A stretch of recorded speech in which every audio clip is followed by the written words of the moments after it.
Dominique Khalifa, bonjour. Bonjour. Vous publiez avec Jean-Claude Farcy un livre qui a pour titre L'Atlas du crime à Paris. Alors c'est un très gros livre que je montre et qui est un livre qui est illustré, on va revenir sur ce sujet dans un instant, de photos, mais aussi de cartes. Et vous nous expliquerez pourquoi, pourquoi les cartes. Vous nous direz quelle est l'importance justement de ces cartes et de ces schémas. Alors, ce livre, c'est finalement le crime à Paris, mais depuis les origines jusqu'à aujourd'hui, quoi. Depuis le moment où on peut objectivement, en historien, le traiter, c'est-à-dire depuis le moment où on a des documents, la fin du Moyen Âge à peu près, hein. À ce moment-là, on commence à avoir On pas mal de choses. on commence à avoir effectivement des pièces judiciaires, des registres policiers, des registres de prison qui permettent effectivement de travailler sérieusement. Donc le livre retrace 5 siècles quand même, c'est pas rien, hein, 5 siècles d'histoire du crime à Paris. Et crime est un mot un peu fourre-tout, c'est-à-dire qu'on parle bien sûr d'homicide, mais aussi de délinquance, de vol, de prostitution, d'homosexualité, de l'ensemble des transgressions qui pouvaient justifier une répression policière et pénale. Et alors dans ce livre, on trouve aussi, bien évidemment, les lieux, et des prisons, enfin hein, et Oui, on donc c'est un atlas. On a essayé, depuis le Moyen Âge jusqu'au très contemporain de cartographier l'ensemble du processus, c'est-à-dire autant les lieux de la dangerosité, les lieux où il y a effectivement où on trouve des mauvais garçons, les lieux où on se fait agresser, mais aussi toutes les formes de présence policière, de présence judiciaire, les prisons de Paris, les lieux d'exécution et cetera et cetera. On a tenté effectivement d'inscrire dans l'espace de la ville la plupart des motifs qui forment le crime.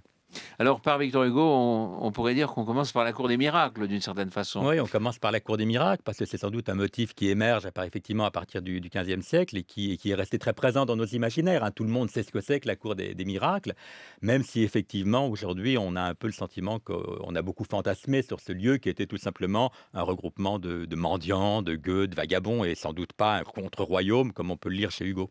Oui, et qui se trouvait, au pied de Notre-Dame, enfin, ou dans Alors les il y a environs, différentes non? cours des miracles. La plus grande se trouvait autour de la rue Montorgueil, donc Ah autour oui. des Halles, quoi. Oui, et alors au fur et à mesure, bon, bah, on remonte, l'histoire. Le crime sous la Révolution, on dirait qu'aujourd'hui le crime c'était, finalement, la guillotine, non? Bah, c'est Ou difficile la terreur? disons qu'il y a sans doute des exécutions en masse et que ça a pu alimenter effectivement toute une série d'inquiétudes. Mais il y a aussi, à l'époque impériale et révolutionnaire et impériale, aussi toute une petite délinquance qui grouille dans Paris, hein. Paris est une ville populaire, a longtemps été une ville très populaire, une ville avec du travail, avec aussi effectivement toute une forme de petite délinquance urbaine classique. Alors quelques grandes figures évidemment, ponctuent cette histoire du crime, à Paris, hein.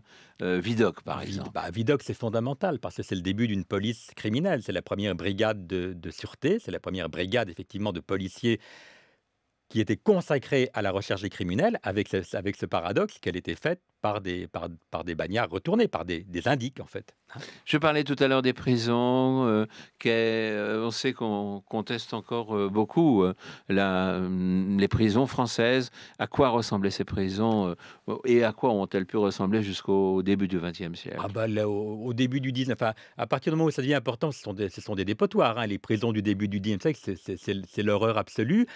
On s'en occupe beaucoup au 19e siècle, on essaye de l'humaniser, on essaye surtout d'en faire un endroit qui soit capable non pas de créer de la délinquance, mais au contraire d'amender les prisonniers. On va commencer à construire des prisons dites modèles, mais malheureusement, le résultat n'a jamais été à la hauteur des espérances. La seule chose qu'on peut dire, c'est qu'il y avait beaucoup de prisons à Paris, au Moyen Âge, pendant l'époque moderne et encore au 10e siècle. Il n'y en a plus qu'une à partir de la fin du 19e, c'est la prison de la Santé qui reste la seule prison parisienne aujourd'hui. Alors on retrouve des mots évidemment qui ont un petit peu disparu de notre vocabulaire, hein. Le bouge, bon, disons que c'est resté, dans notre L'assommoir. vocabulaire. Mais l'assommoir, c'est pas vraiment resté dans notre On vocabulaire. s'en rappelle par le roman de Zola, mais on parle plus d'assommoir. Encore pire, le tapis franc, chez Eugène Sue, dans Les Mystères de Paris, le tapis franc, c'est cette espèce de bouge de dernière catégorie où on va trouver des filles, des truands, des souteneurs, et cetera, et cetera. Et il y avait alors, en même temps toute une la politique du logement n'ayant pas été très brillante, j'ai le sentiment, à vous lire qu'on se retrouvait dans des petits meublés, qui n'étaient vraiment pas brillants non Des plus, hein. garnis, on appelait Ouais, ça les garnis. effectivement, c'est effectivement. Cela dit, effectivement, les choses changent à partir de la seconde moitié du 19e siècle parce que l'haussmannisation et la clarification de l'habitat à Paris va produire ce qu'on connaît aujourd'hui, c'est-à-dire une ségrégation sociale avec des classes vulnérables, ouvrières, plutôt poussées vers le nord et l'est parisien, puis plus tard vers les banlieues. Alors vous évoquez, la la criminalité féminine, ce qui est pas habituel dans Bah, disons qu'on le qu'elle connaît est mal en tout cas. Elle est beaucoup plus limitée. Statistiquement, on considère que c'est que 13 environ des personnes qui ont des rapports avec la justice sont des femmes, donc ça laisse peu de place. Mais surtout, on a longtemps considéré qu'il y avait une criminalité spécifique aux femmes, c'est-à-dire tout ce qui était lié d'une certaine manière à leur sexe. Infanticide, avortement. N'oublions pas que l'avortement est un crime jusqu'à la loi Veil de 1974, ou bien sûr, les crimes passionnels, hein, qui faisaient frémir les personnes, à cette époque-là. Il y avait aussi toute une époque, où nous avons eu à Paris des attentats, anarchistes. Évidemment, ceux d'aujourd'hui on est en plein dedans, nous marquent profondément, mais l'Europe a connu toute une période anarchiste Oui, et très violente. Paris a connu, entre 1892 et 1894, une vraie vague extrêmement violente de dynamitage, de bombes, y compris des bombes jetées à l'aveugle, hein. On pense qu'Émile Henry, un jeune anarchiste qui lance une bombe dans l'hôtel Terminus en 1893, est sans doute un des premiers qui inaugure la bombe à l'aveugle, c'est-à-dire pour frapper le plus grand nombre de victimes sans cible particulière. Oui, ça a été très, très, très, très meurtrier et une vraie psychose a eu lieu enfin à Paris, dans ces années-là, qui a duré presque 2 ans. Sans compter que à la fin du 19e, début du 20e, nous avons aussi des assassinats politiques. Ils sont nombreux et on va arriver, jusqu'à la guerre de 14. Oui, oui, bah, oui, l'assassinat de Jaurès, à la veille de la déclaration de guerre est sans doute quelque chose qui a beaucoup marqué les contemporains. Oui, sans compter ceux qui ont eu lieu évidemment en Serbie, hein, à Sarajevo. Donc, ce sont des attentats, commis par de jeunes anarchistes, qui ont compté, beaucoup. Sarajevo, c'est un peu plus compliqué, c'est un nationaliste, serbe, hein, mais on a effectivement un moment d'assez grande violence, qui dure encore un peu dans les années 20, hein. Il y a un certain nombre d'attentats politiques. On est surtout resté dans le livre plutôt sur la criminalité, on va dire, bandits, des bandits et des crimes crapuleux. Alors, bon, après, la guerre, commence, on parlait du milieu, Ah, le milieu dans les émerge années 50. 1920 et il dure, vous avez raison, jusque dans les années 50-60, hein, c'est-à-dire une espèce d'organisation du banditisme parisien en grandes familles, la plupart du temps des familles ethniques. À l'époque, c'était les Corses, les Lyonnais, les Stéphanois, les Nord-Africains, comme on disait, les Parisiens ou Pantinois qui s'organisaient dans la ville autour de bars particuliers. Alors, un bar corse, c'était pas un bar de Stéphanois et c'était pas un bar de Parisiens. Il y a une vraie organisation comme ça, communautaire de ces familles qui constituaient le milieu. Avec, des coupures, enfin, on était en guerre, Ah ben clan contre clan? les règlements de compte, sont légion, hein, les Marseillais contre les Corses, les Pantinois contre les oui, oui, bien sûr, les règlements de compte sont nombreux.